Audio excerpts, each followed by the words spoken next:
So you've heard from the Shadow Chancellor this morning and the Chancellor. Now it's time for the People's Champion. Martin Lewis is here for you.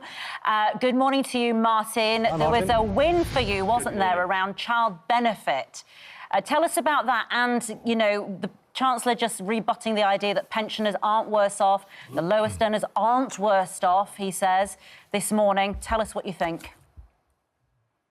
OK, so let's first of all do the child benefit. Yes, I was very pleased in yesterday's budget that the Chancellor followed what I'd suggested he'd do. But the real triumph to that, I think, goes to the viewers of my telly show, who, when I asked them in January, I had a big sit down with the Chancellor and I said, what are the subjects that you want me to ask the Chancellor about? And thousands of responses, but a third of them were on that high income child benefit charge.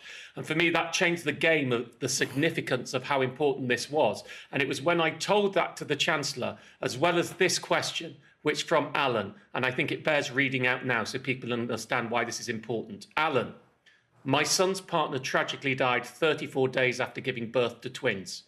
My son has taken a new job that now pays him £60,000 and is struggling with the cost of living and mortgage repayments after the loss of a second income.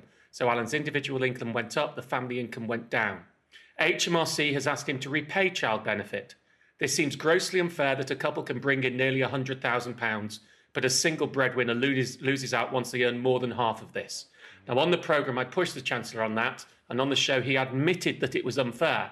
To which point I said, well, you're the Chancellor, you have a budget coming up. And I wrote to him in detail afterwards, suggesting that while we understood there was no way they could change this to a family income assessment immediately, they could consult on that and put the thresholds up so less people would be bothered by it, or less people would be affected by it. Well, yesterday announced they're doing a consultation on that, so it should move to family income by April 2026. And that also applies to the tax-free childcare, which has a family income element to it as the maximum there. And that from this April, they will start taking child benefit away at £60,000 rather than the current £50,000, and they will completely take it away at £80,000 rather than the current £60,000. So that will take hundreds of thousands of people out of having their child benefit clawed back. And I think when people are struggling at the moment, and especially Gingerbread, the single parent charity, very supportive on this, because the system has been very detrimental to single parents, single earners and dominant earner families who get child benefit taken away, even though their neighbours who have more equal income would still get it. Well, that was a clear victory for you personally, Martin, on behalf of, as you say, hundreds of thousands of people. I'm sure they're deeply grateful. Wasn't all win-win. No changes to the lifetime ISA penalty for first-time buyers, was there? These are people buying homes over £450,000. No. Funnily, that was my other big push for the budget on the sort of more nuanced, less taxation stuff I was doing. I was expecting we'd win on lifetime ISAs and lose on child benefits, so it went the other way.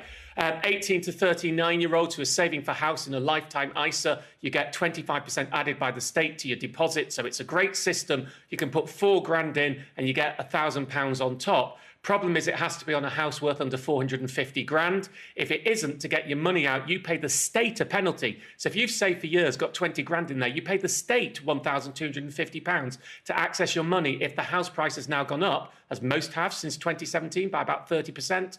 And I was asking the Chancellor to wipe that. What he actually said to me on that, so this hasn't been much covered, because there was a lot of talk about home ownership packages. So I'll read to you what he said to me in my chat with him. It was a private chat, but he gave me permission to read this out. I wanted to do a big home ownership package, but that doesn't work until property prices are definitely rising. Plus, I still have to keep an eye on overall borrowing. I want to do more than remove the penalty. I want to reform LISAs. I'm disappointed he didn't just remove the penalty in the short run, but obviously I suspect that will be an election issue. And to those people who've been asking me to campaign on it, because they've been priced out by this, I will do so.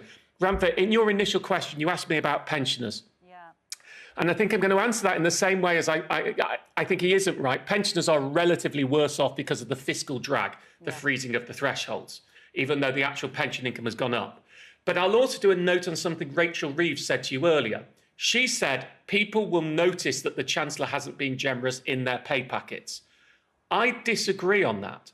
What people will see in their pay packets come April is relatively they pay less national insurance. The way taxes have gone up is incomes have gone up tax thresholds have frozen, so you pay relatively more of your income in tax. Well, not relatively more, but you pay more of your income in tax because of that. Okay. But you don't see that in your you don't see it in your pay packet. It's quite difficult to grab hold of that. That's the whole reason it's structured Martin, that way. we're going to have to cut you off there because we're eating into Lorraine's precious time. But that was very clear. It's Thank really you very good. much for that.